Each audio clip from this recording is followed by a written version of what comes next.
In the novel Native Son, Bigger Thomas is a young black man living in Chicago in the 1930s.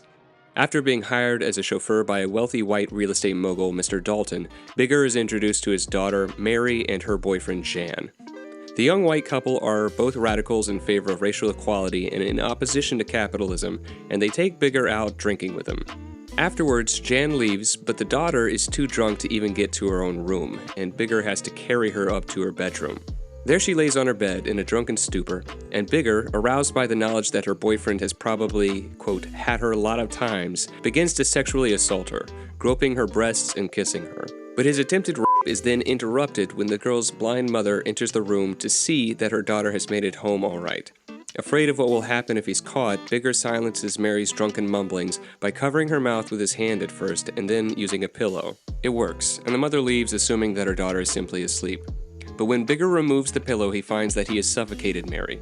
Terrified of what will happen to him if his crime is discovered, Bigger uses the furnace in the house to burn her body and resolves to use Dalton's distrust of communists to frame Mary's boyfriend. At first, Mary's body won't fit into the furnace, but Bigger solves this problem by cutting off her head. Afterwards, Bigger feels a massive increase in his sense of power and identity, and he then goes on to enlist his girlfriend's help in extorting the Daltons by pretending that their dead daughter has only been kidnapped. Later on, he rapes his girlfriend too, and then after she has fallen asleep, he bludgeons her to death with a brick. The novel Native Son was the creation of the American author Richard Wright. Wright was black, and his story was ultimately intended to argue that Bigger was simply the result of oppressive circumstances created by white America. And whether you find that argument convincing or not, imagine for a moment if Wright had been white.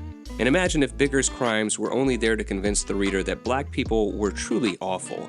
And imagine further if throughout the book, the narrative was peppered with moments of Bigger contemplating his own racial inferiority to the different white characters, constantly making unfavorable comparisons between himself and them physically as well as mentally, really giving his envy a long leash. Imagine if the book had contained some of those arguments about social concerns surrounding racism, but they were conveyed in such a way as to appear as empty and self-serving as possible. Now take that fictional novel, lower the stakes, turn Twitter into the primary setting, and make the whole thing as vapid as possible, and you will have grasped the essential problem with R.F. Kuang's 2023 novel Yellowface. But it isn't just that Yellowface is a bad book. A book being bad would hardly be news. Seems like most of them are these days. It's more that it's an iceberg, where the bad bookness is just that 10% that you see above the water. But beneath the surface, this is a story about ideological gaslighting, covert racism, and a corrupt publishing industry dominated by morally bankrupt charlatans who falsify reality in order to serve their vanity, not to mention their bank books. It's a story that, when examined, reveals how duplicitous ideologues have taken advantage of America's troubled racial history and manipulated the instincts of well-intentioned people for the cynical purpose of maximizing their own self-interest and group interest. This is the story of the covert racism of Yellowface, R.F. Kuang, and many, many others. But since it all begins with a book, let's address the book part. Yellowface tells the story of Juniper Haywood, a struggling writer who, after a freak accident, is granted the opportunity to make all of her dreams come true, and all she has to do is lie. Well, at least that's how it seems. June is a white woman in her late 20s and friends with the wildly successful Athena Liu. Despite having both gone through the writing program at Yale, June and Athena's fates as writers have diverged drastically after graduation. Athena meets with immediate, almost preternatural success, the kind of success that has historically been associated with deals with the devil, but June's writing career is on the rocks, and to make ends meet she has to work as an SAT tutor, apparently the best job that this Ivy League graduate with the human and social capital to get into Yale could land. She is, however, the only real friend of the enigmatic and adored Athena, who has just had one of her books picked up for Netflix adaptation. To celebrate this recent development, the two women go out for drinks and eventually make their way back to Athena's place for a nightcap. There, June wanders around Athena's spacious and extremely expensive apartment, struggling to restrain her envy, and eventually comes across a manuscript for Athena's latest work, a historical fiction on the Chinese laborers who aided the war effort during World War II. Athena's only just finished it, and because of her eccentric writing process, this is the only copy of the story that exists, and no one, not even her agent, knows anything about its existence. They make pancakes, and somehow Athena chokes to death on them. Not to be autistic, but also to be autistic. This is basically impossible. In order to choke you, food needs to be pretty dense and difficult to break apart. And if you are making pancakes that could potentially choke you to death, then I can already tell that those are some dense-ass rubbery pancakes. Use buttermilk, stop over-mixing the batter, and whatever you do, never, ever press them on the griddle. And you'll get perfect, fluffy, choke-proof pancakes every time. Moving on, Athena is dead, and before the EMTs can arrive, June steals the manuscript. The story needs some work and some editing, which June does, and then sends it off to her agent. I'll spare you the massive chunks of this book that deal with the intricacies of the publishing industry and its connections to Twitter. Athena, and now June's novel, gets picked up by a major publisher who immediately recognizes its quality. But as it is in the process of publication, an editorial assistant, a young Asian woman, angers June by insisting that they hire a sensitivity reader. After pressing the issue repeatedly, June has her removed from the project. Later, after the book has been published, June notices that the same editor has given her a 1-star review on Goodreads. She contacts the publisher and says something about finding this pretty unprofessional, and the boss says that she agrees, and it ends with June telling herself, "I know we're all supposed to be women helping women, but I hope I got the fired." In order to distance herself from her previous work, June rebrands herself and changes her last name from Hayward to her middle name, Song, taking advantage of the obvious exotic ambiguity of the name. The book is published and takes off immediately. There's tons of praise for it, but not everyone is a fan. Numerous people, mostly Asians, are critical of June for not staying in her lane, or for co-opting the suffering of minorities and whitewashing history. A lot of these attacks are commonly made about white authors in the real world, but in Yellowface they hit differently because June is a literal thief who has taken the work of an Asian woman and pawned it off as her own. But June's troubles are just beginning. An anonymous Twitter account called Athena's Ghost springs into existence and begins tweeting to big accounts in the publishing world about how Juniper Song's masterpiece was stolen from the late Athena Liu. The account starts to pick up traction online, and pretty soon the accusations make their way to the real world. June is invited to a panel where she's publicly denounced and humiliated by another author, an Asian woman. June's health and her career seem to be unraveling. Interestingly though, while Athena's Ghost seems to know the basic elements of the truth, their statements don't all line up. Some of the details are simply false, and there's also no hard evidence that's been produced. Through a bit of sleuthing and some help from her sister's techie husband, June is able to get the ID behind Athena's Ghost. It's Athena's ex-boyfriend, Jeff.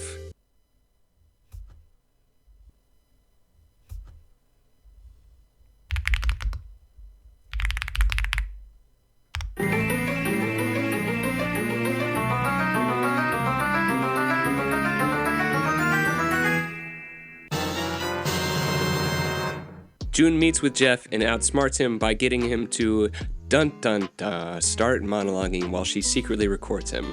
Jeff reveals that what he actually wants is just a cut of the profits. June reveals that she has him on tape, and just like that, Athena's Ghost is vanquished. With Athena's Ghost safely under her thumb, June finally responds to the allegations, saying that they are completely unfounded. Athena's Ghost disappears without a trace, and it begins to look like the whole thing was truly a lynch mob gone off the reservation. More stuff happens, but it's pretty boring and I just want to skip to the end. Suddenly, Athena's old Instagram account becomes active again and starts tagging June in posts. However, all of her million followers have been blocked so that only June can actually see these posts.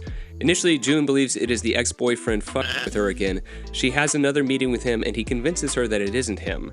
Athena's Instagram continues sending these tormenting posts, which are increasingly threatening, not to mention apparently supernatural. June begins to believe that Athena's restless spirit may actually be haunting her. She starts researching Chinese folklore and ghost stories. Eventually, she contacts the ghost over Instagram, of course, and the ghost tells her to meet her at these steps that are supposed to be significant for the pair of them. June goes to the location and is confronted by a ghostly voice that tells her to confess her crimes, and June does. She comes clean to the ghost about all of it, and after she has, the voice changes, and who should step out of the shadows but that assistant editor that June got fired way back at the beginning of the book. The former editor starts collecting microphones that she's used to record the whole thing, and at the same time goes on this long unhinged screed about diversity in publishing and explaining to June how she's going to ruin her life. This is like the dumbest possible way you could go about this. How she's going to write a book about the whole sordid episode and title it Yellowface. Hey, that's what this book is called. And June decides, you know what? What if I, just didn't let that happen. How about new? She attacks the former editor, and even though she is much larger, she is just too pathetic. She gets kicked down the stairs, wakes up in a hospital, her life in ruins, but even with everything seemingly over, she begins to think about how she can still come back from this. She can write her own version of the story that will be enough to sow doubt about what really happened, and the public will get confused. And that's just how it ends, with June cynically plotting out new ways for her to evade the truth yet again and just lie her way out of the situation yet again. We can start with the easy stuff. Yellowface is not a well-written book. It's not just that the structure is sloppy or that this causes it to be about 100 pages longer than it needed to be, even at the level of individual sentences. This is not what one might call artful writing. I've seen it described as snappy, and that could be an accurate description, but do you know what else is snappy? Geico commercials. And I'm sorry, but if a Geico spot lasted as long as this book, people would be ready to put a bullet between the eyes of that lizard. There's a lot of stuff here that is simply cringe, either because of how on the nose it is, or it's cringe because it's just unbelievably cringe. I stare at Athena's brown eyes, framed by those ridiculously large lashes that make her resemble a Disney forest animal, and I wonder, what is it like to be you? What is it like to be so impossibly perfect, to have every good thing in the world? And maybe it's the cocktails or my overactive writer's imagination, but I feel this hot coiling in my stomach, a bizarre urge to stick my fingers in her berry red painted mouth and rip her face apart, to neatly peel her skin off her body like an orange and zip it up over myself. And it's like she just gets me, like she's having sex with my words, like mind sex. Athena giggles, then scrunches her nose up adorably. I suppress the impulse to poke it. You ever think of the revision process as like having sex with your editor, like you're making a great big literary baby? I'd like to mention that these two excerpts are back-to-back paragraphs. As someone who generally keeps their nose in the classics, this stuff just goes to show how far standards have fallen. But leaving aside the cringe, the whole book is shot through with this kind of low-temperature stupidity that I found to be consistently immersion-breaking. None of it is too noticeable, but it just kind of hits you like a whiff of something foul. I'll try to make this as concrete as I can. It's like getting into an apartment elevator at the end of a weekend, and you can just immediately tell that at some point in the last 24 hours, somebody puked in the corner of this elevator. You can't smell it for the entirety of the ride, but here and there you just get that unmistakable puke scent wafting up from the thin carpet.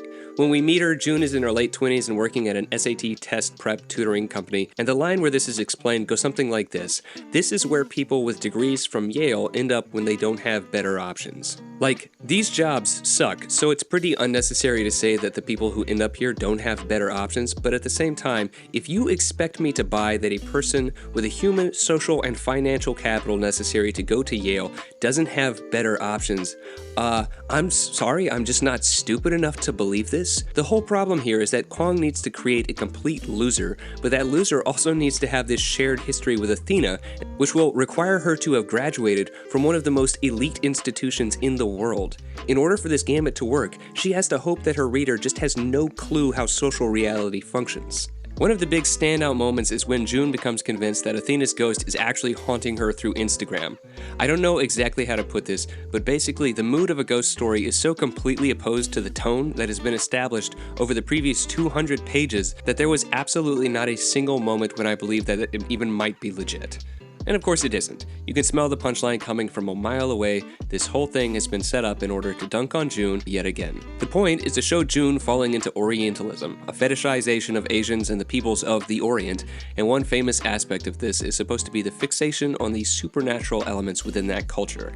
Stuff like believing that Orientals actually do have some possession of supernatural abilities. But the issues with this book go way beyond its stylistic shortcomings. So this next part is a little weird. This book is written in the first-person present tense from the perspective of June, a white woman in her late 20s. And that perspective is then aimed at this character, Athena Liu, a very successful young Asian author. However, this perspective, these thoughts, and all the events of the story are the invention of R.F. Kuang, a young Asian author who bears a striking resemblance to Athena Liu. At the time of the novel, Athena is 27 years old, and she has written 3 books. She is also a Yale graduate, And when the book Yellowface was published in 2023, R.F. Kuang was also 27, had published 3 novels, and was attending Yale. These similarities make it very tempting to look at Athena as a self-insert from Kuang, albeit one with a few additional adornments. Athena is a literary superstar, whereas Kuang is, well, not that. The point is that the similarities between Athena Liu and R.F. Kuang create this interesting dynamic in the text, in which June Haywood is like a fictive mask that Kuang uses to consider this idealized version of herself through the eyes of a racial other. The concept of the racial other is well worn within the field of post-colonial studies, which Kuang is obviously familiar with and incorporates heavily into her narrative, though never with any sophistication or nuance. It's like post-colonialism if you learned about it through TikTok. The obvious fact, which everyone who talks about this book has identified, is that Yellowface is a book about the white gaze. The white gaze, as the story goes, is what happens when white people observe minorities or other peoples and traditions and impose their own values and historical assumptions onto these people. Continuing with that story, in doing this, white people rob the racial other of their humanity. The racial other is flattened and turned into a character and a story that white society is telling to itself to confirm its own prejudices. But hold up for a second. Yellowface is a work of fiction in which an Asian woman creates a flattened white character whose only purpose is to confirm her own prejudices and aid her in telling a story about her own racial group and its victimization by a different racial group. Are you starting to get it yet? Since the title is obviously trying to invoke the concept, let's talk about blackface. The origins of blackface are sometimes contested, but for the most part there seems to be large agreement that the practice, as it is understood today, came from the American theater, specifically the theatrical form of the minstrel show.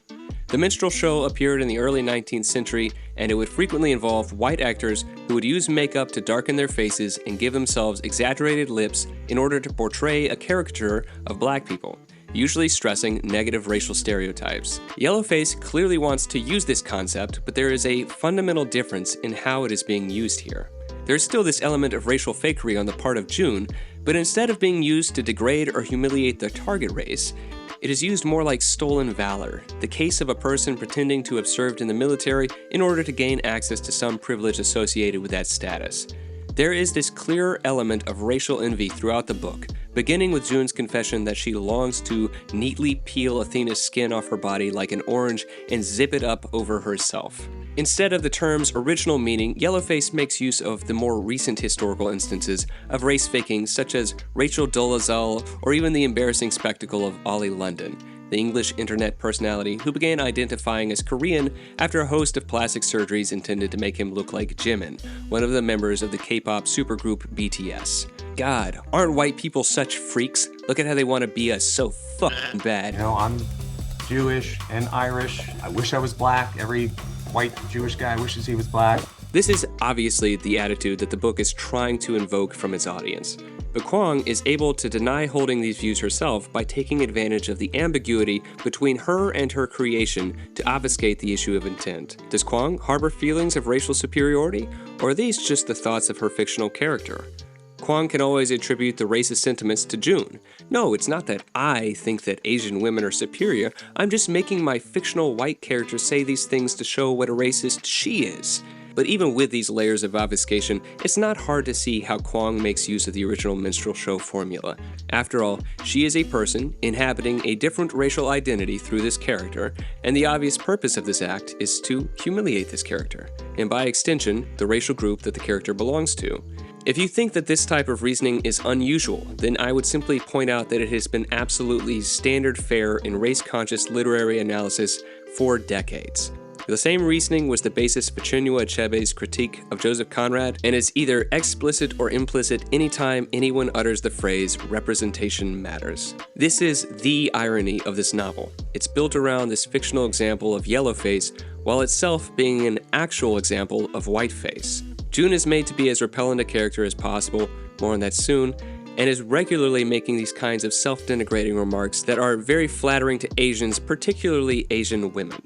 June gushes pretty hard about Athena's beauty at the start of the book, at one point drawing attention to how frumpy she looks by comparison. Athena always looked like a model, hair floating loose around her face, skin porcelain pale and glowing. I made peace a long time ago with the fact that I'm only passively hot, and only from the right angles and lighting. I have only 2 selfies of us saved on my phone, which I never meant to share because I hate how frumpy I look beside her. When June meets Athena's mother, she comments, "It's true what they say. Asian women don't age. She must be in her mid-50s by now, but she doesn't look a day over 30. You can see in that elegant petite frame and sharp cheekbones the wispy beauty Athena would have grown into." Rather than the keen interest and support that Athena gets from her mother, June's relatives are unsupportive and crudely obsessed with money. Her sister is so stupid that when she reads June's novel, she can't even understand that it's autobiographical and the character she dislikes is based on her.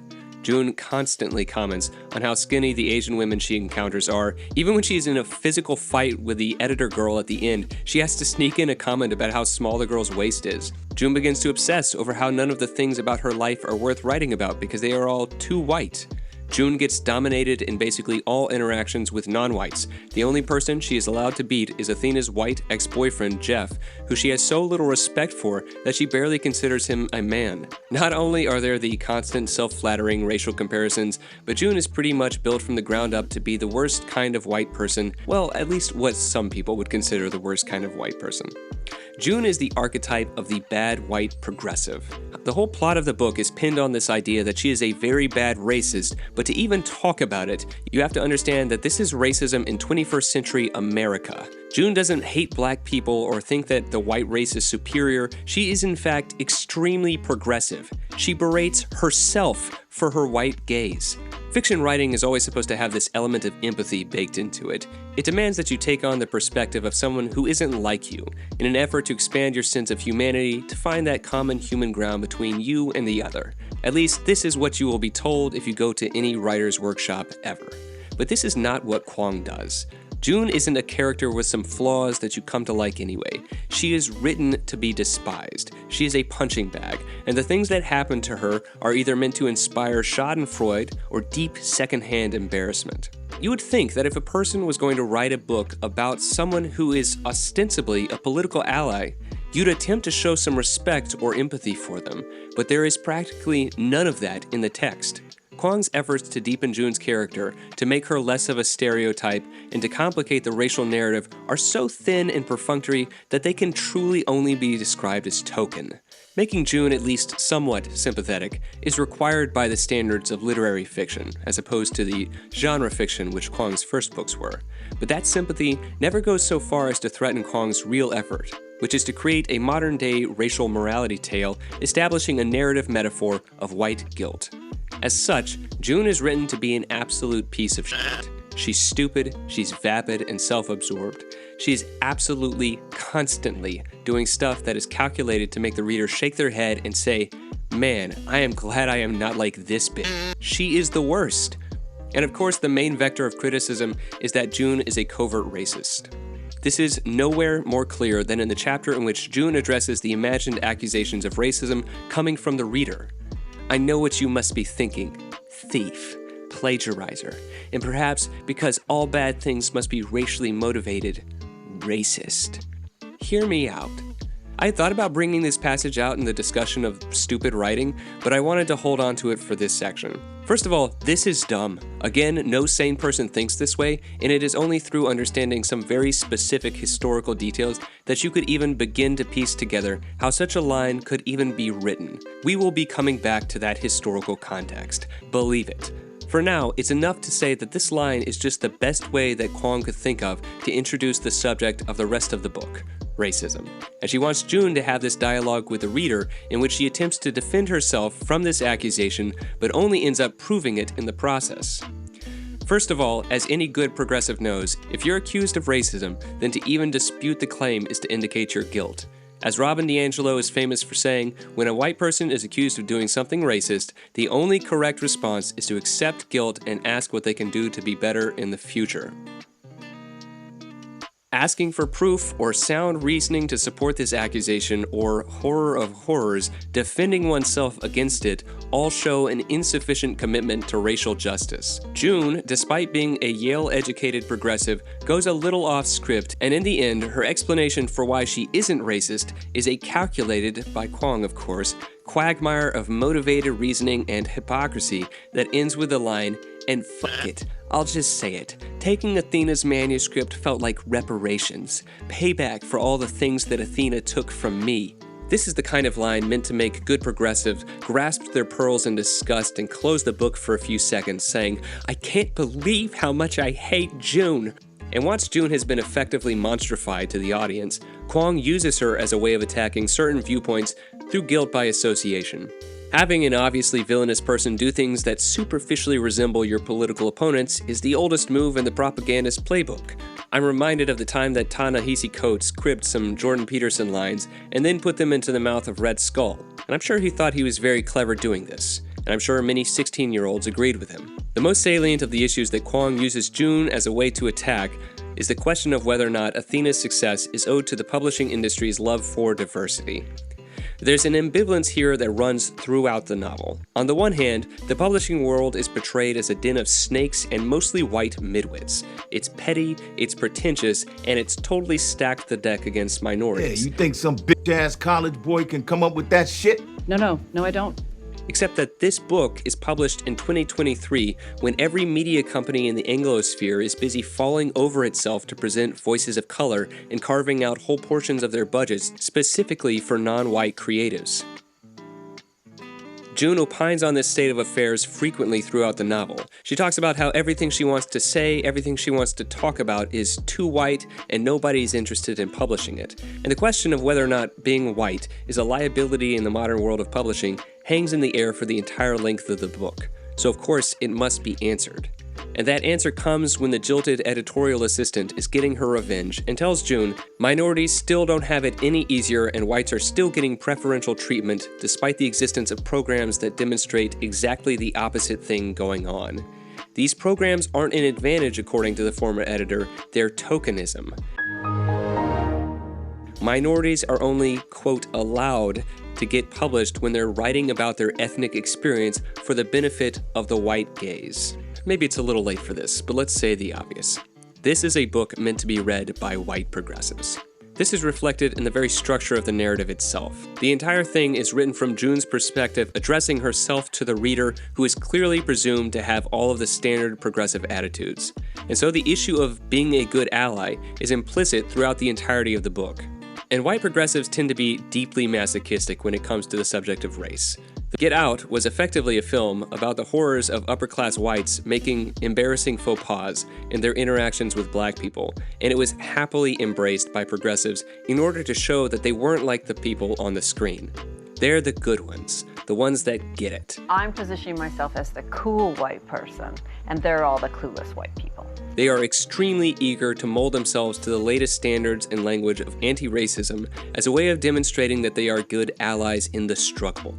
These same people then enforce those rules on others as a way of signaling their status.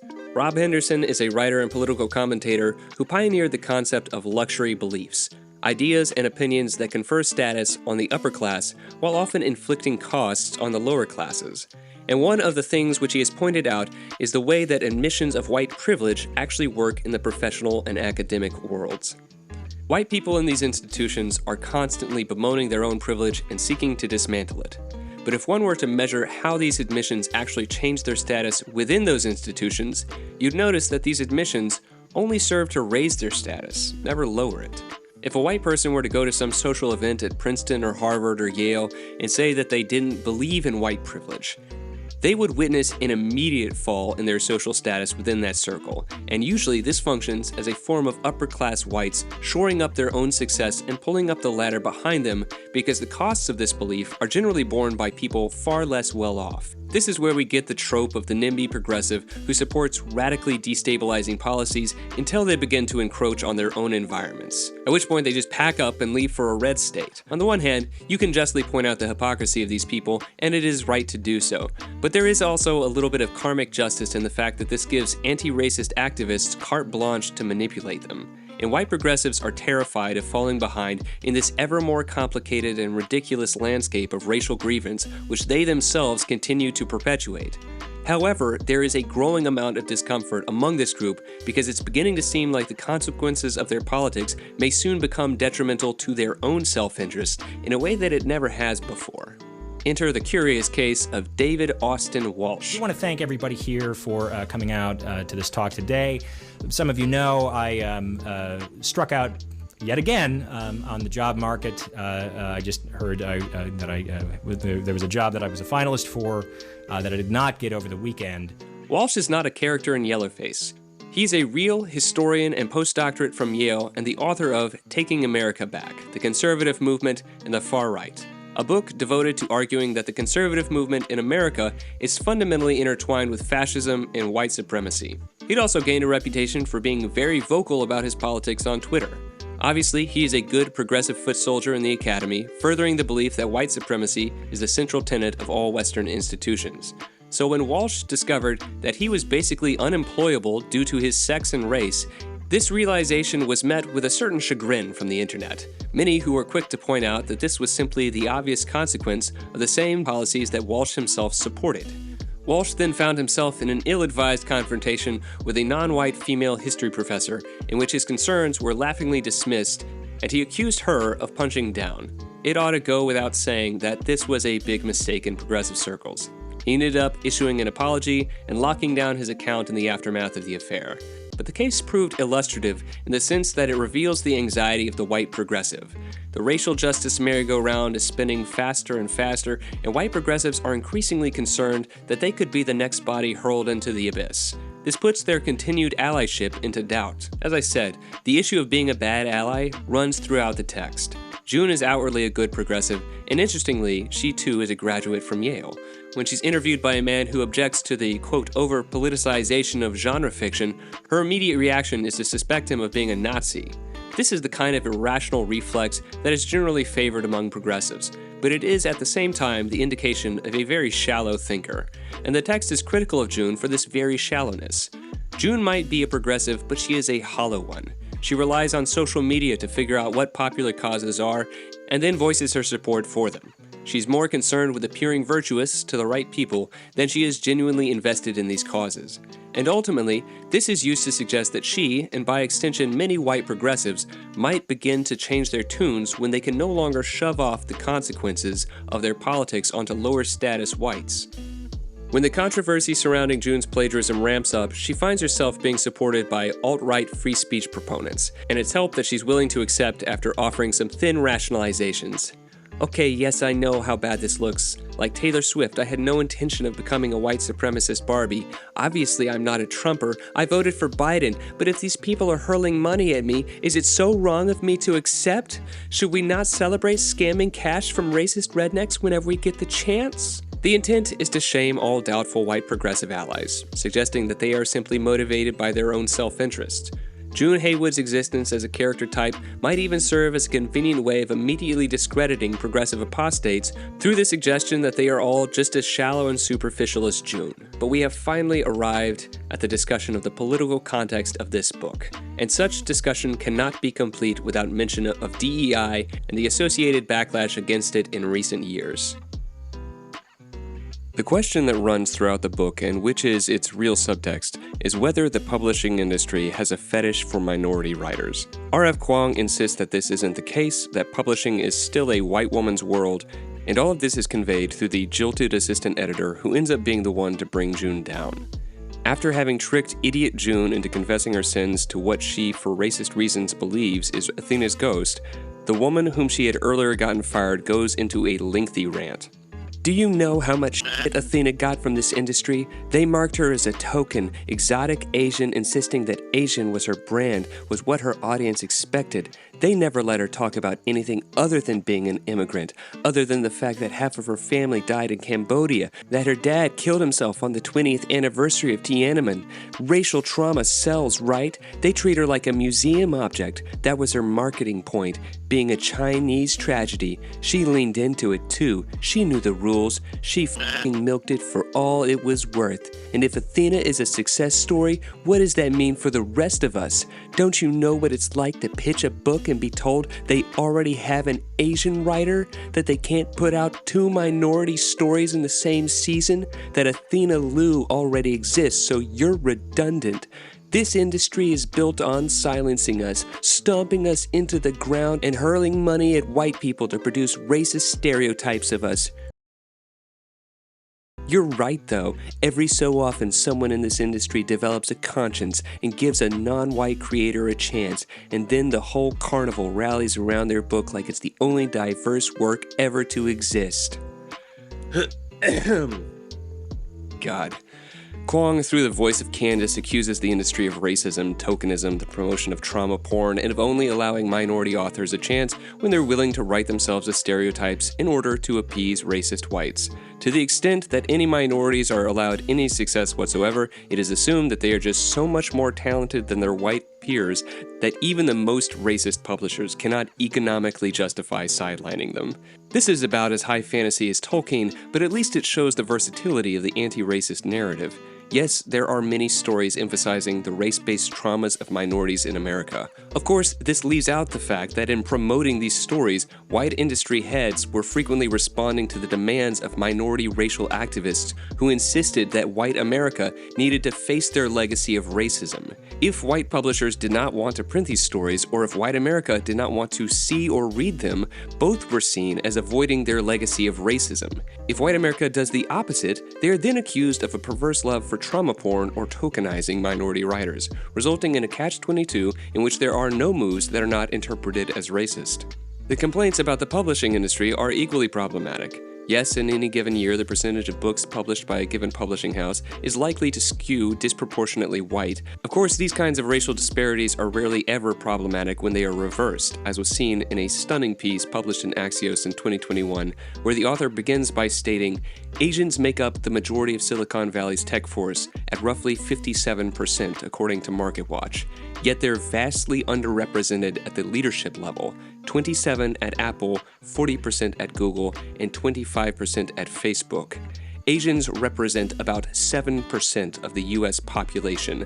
That means that when compared to their percentage of that population, they are overrepresented by about 280% in leadership roles at Apple and Facebook, by about 470% in their leadership roles at Google, and roughly 700% in the field as a whole. Compare this to the overrepresentation of white Americans in publishing, which is about 25% greater than their percentage of the general population, and yet the author's complaint was that Asians were not overrepresented enough. Of course, one article does not constitute total proof, but anyone paying attention has by now seen the same sentiment repeated ad nauseum.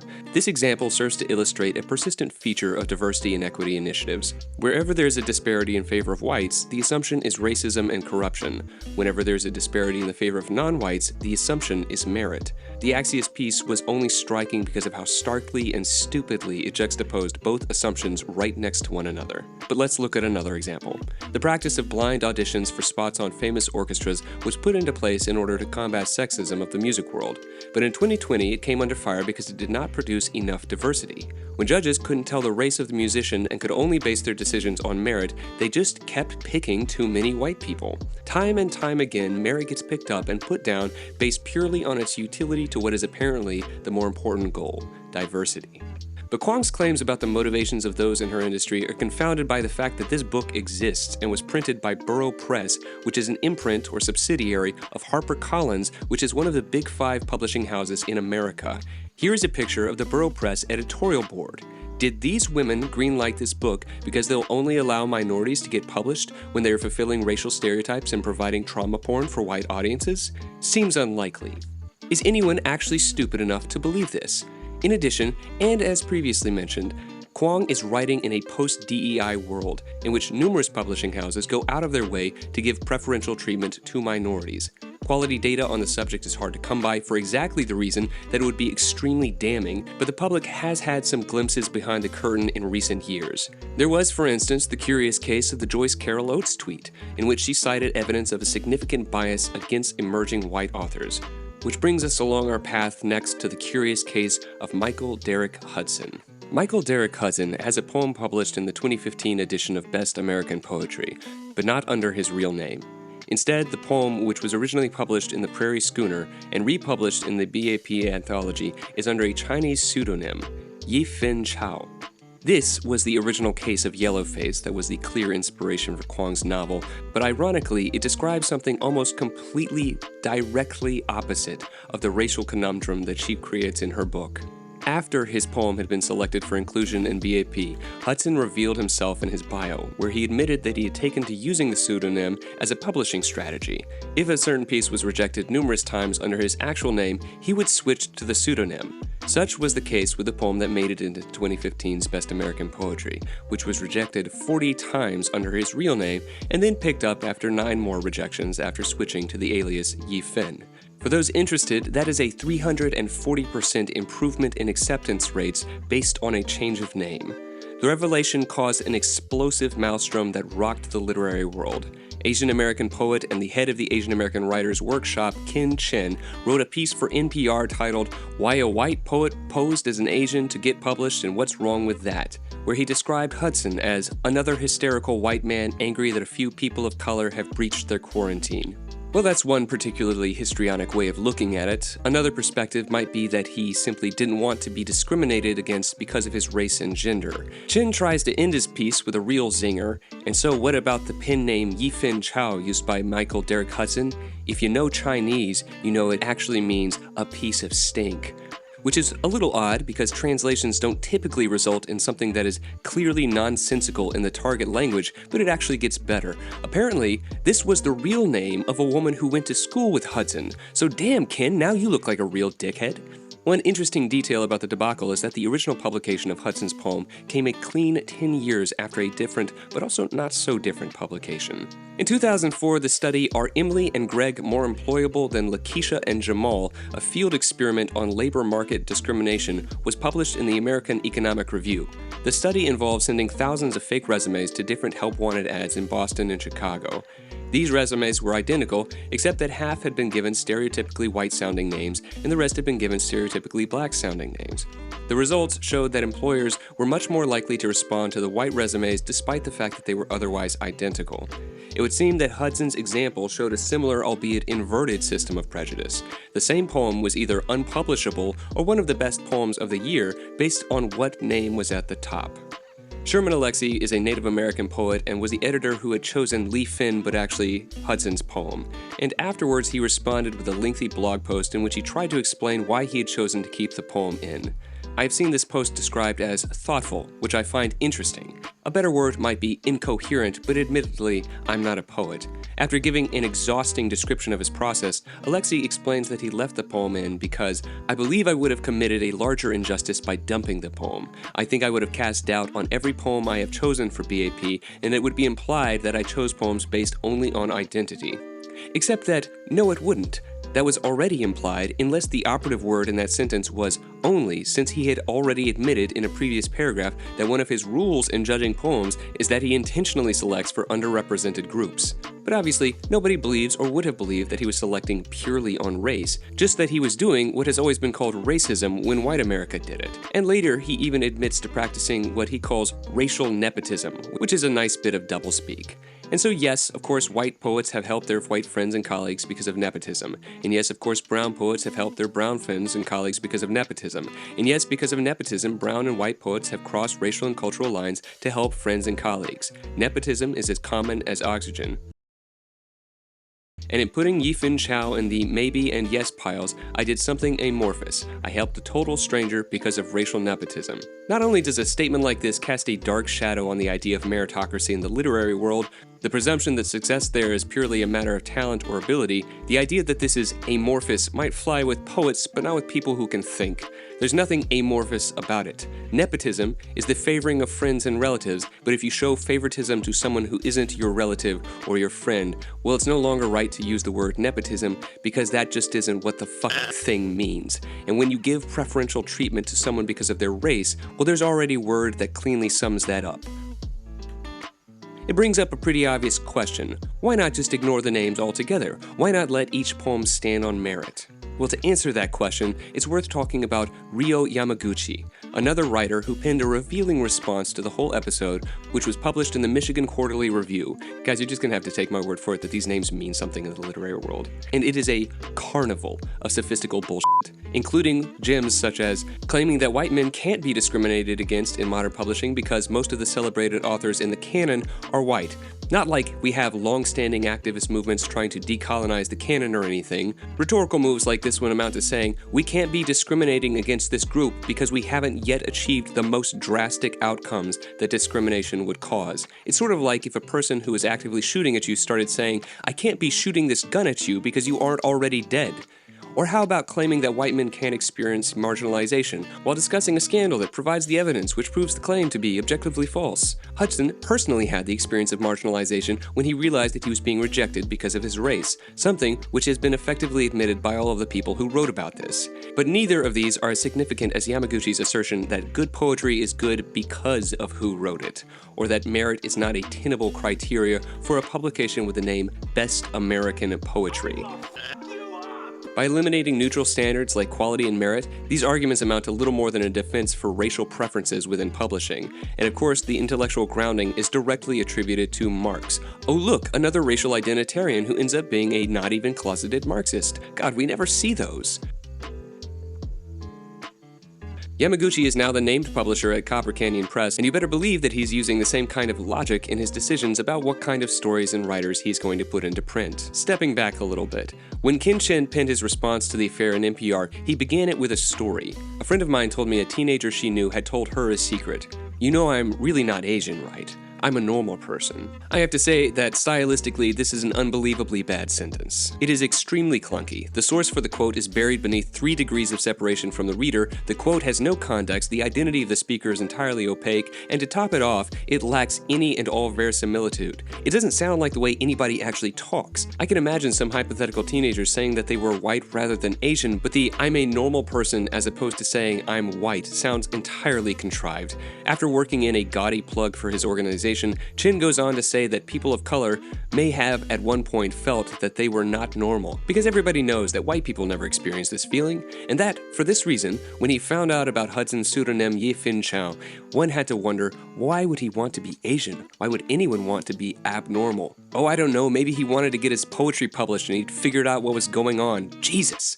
While some people might find it intellectually interesting to parse out the various layers of confusion that Chin is manipulating here, it's probably a better use of time to simply cut the Gordian knot, especially when the answer to Chin's question is so obvious. Why would anyone want to be abnormal? Let's answer the question with a question. Why be normal when you could be better? When you could be special? We don't live in a cultural moment in which normality is revered or esteemed. We live in one in which it is actively insulted in the media that is consumed by all these normal people. This is equally true in discussions about race, and Chin even admits this when he claims that Hudson adopted an Asian pseudonym because he, quote, wanted power, the capital of multicultural difference. Whites are often told, and will equally often say themselves, that they don't have a culture. Never mind that the reason for this supposed lack of culture is their nation's commitments to human rights, equality, and pluralism. That richness of culture is always rooted in some kind of hierarchy or religious order, and that cuts against the doctrines of liberal humanism. Further, never mind that this liberal commitment is usually the reason that it makes any sense for people of other ethnicities to come to Western countries. How racially diverse is China, or Japan, or Korea? Point to a single major city or economic hub in any of these countries that is majority-minority. And Ken Chen is at least somewhat aware of all this, as at the end of his article he tells how the members of his worksheet gave a, quote, rebuttal to Michael Derek Hudson by going to Twitter with a hashtag white pen name, in which they came up with the whitest names they could think of. As Chen says, by using a white pen name, you could dabble in being normal and reject it, laughing at how silly such a desire would be. Why would it be silly, Ken? During the periods when America was truly systemically racist against minorities who could did everything that they could to pass as white, including changing their names. However, it seems that none of the participants in a white pen name actually stuck with their pseudonyms. They all knew better. The real source of anger surrounding Michael Derek Hudson amounted to indignation that a white man had found a way to flout the discriminatory apparatus that was marginalizing him. Sherman Alexie even admitted this, though certainly not intentionally, when he wrote that he knew that he might have removed Hudson's piece after learning that he was white. And I would have gotten away with it. I am a powerful literary figure, and the pseudonym user is an unknown guy who has published maybe a dozen poems in his life. If I'd kicked him out of BAP 2015, then he might have tried to go public with that news, and he would have been vilified and ignored, and I would have been praised. The idea that the publishing industry is a garden of white privilege, where a white man may be openly discriminated against because of his race, and that should he attempt to bring attention to what has happened, he would be vilified and ignored, is the kind of thing that can only make sense after a few days in a trap house. I had thought about just letting this video end here. The implications of this discussion are not encouraging. They don't suggest reasons for optimism regarding the future of racial relations in the country. But for decent people of all races, I think it is very important now to recognize what our situation is currently. I once heard it said that the idealism of any era is the cover story for its thefts. And I guess that's what I wanted to explain with this video. For a long time, the goal of ending racism has been the idealism of America and the West in general. And this ideal was so powerful that it granted almost unlimited moral credibility to those people who could claim to be acting in service to it. However, by now it should be obvious that this ideal has been co-opted by people who are, in fact, driven by, at the least, cynical racial self-interest and, at worst, a virulent racial hatred which they mask by cynically manipulating the meaning of the word or by calling it something else, like racial prejudice, and pretending that there is a significant difference. If anyone actually read the early writings of abolitionists and opponents of racism, it is exceedingly obvious that they viewed it as a moral issue. Racism was wrong because it degraded the humanity of the victim. The current efforts to transform the substance of the word and its application have done away with this aspect, instead favoring a sociological understanding that fixates on power and representation. And those who favor this understanding have no problem utilizing racial discrimination and racial animosity in pursuit of their own racial interests. The dream of a post-racial society itself was predicated on the idea that white America could and would cease looking at itself as a racial group with racial interests to be pursued, that its racial consciousness could be abolished, and the efforts to achieve this have been remarkably successful. But at the same time, other racial groups have been encouraged to become more racially conscious and more motivated by racial in-group bias, and in so doing, those who encourage this have often been aided by upper-class whites who are operating in their own interests, class interests. This phenomenon, known as interest convergence, was examined by Derek Bell, one of the foremost and earliest of those writers now labeled as critical race theorists, and contemporary voices from the CRT tradition have advocated for making the most of all cases of interest convergence. It ought to be obvious that this is a recipe for racial sectarianism. Those same theorists have often spoken about the importance of crafting narratives of power, stories that can be used to propagandize the public into holding certain attitudes and beliefs. And Yellowface, the novel, is clearly one of those examples. A reality-distorting fantasy intended to gaslight its readers and flatter those who share its prejudices. My interest in pointing all of this out is to show that these people have no title to any of the moral credibility that they have so badly abused. They are bad people, and it is long past time to realize it. I'm not sure what more can be said. There will of course be many who will remain unconvinced and are sure to pillory the comments section with idiotic propositions like, you can't be racist to white people, and whatever other brain rot TikTok has produced lately. These people can simply be ignored. They cannot be reasoned with, and for the most part, this is because they did not arrive at their beliefs through the application of reason. But I think that there may still be a sufficient number of dignified and morally upright people of all races who see through this grift and are able and willing to oppose it. But the first step is to understand it. And that's all I was trying to do with this one. Hi guys. If you made it this far, I just want to say thanks for watching. This video is a bit of a departure from my usual fare. I don't typically weigh in on culture war stuff with this channel, but after reading this book last year, I realized that I was in kind of a unique position to tell a story that, as far as I know, had not been told, and at the same time, to puncture one of the most insidious, reality-offending lies currently being produced by our discourse. But despite the length of this video, there was actually a fair amount of content that I didn't include. More detailed treatments of certain arguments and counter-arguments, additional information and sources regarding the politics of the publishing industry, and the curious case of the attempted cancellation of American Dirt. I know it's a mouthful. And I put enough work into that stuff that I don't feel right about just leaving it out completely, so what I've done is included a separate essay, I guess it'd be better to call it like a supplement, to this video that I'm putting out on Substack with all of the material that was stripped out. So if you find this subject interesting and you would like to learn more, you can find that link in the description. As far as the next video is concerned, the poll that I put out a while back was basically neck and neck between The Substance and The Dark Knight for a while, but The Dark Knight has pulled ahead, and that's just fine with me because I think that's the one that I'm most interested in making, and also the outline for the substance is already absolutely massive, so I'm happy that I get to put that one on the back burner for a bit. Anyway, thanks again for watching, and take care of yourself out there.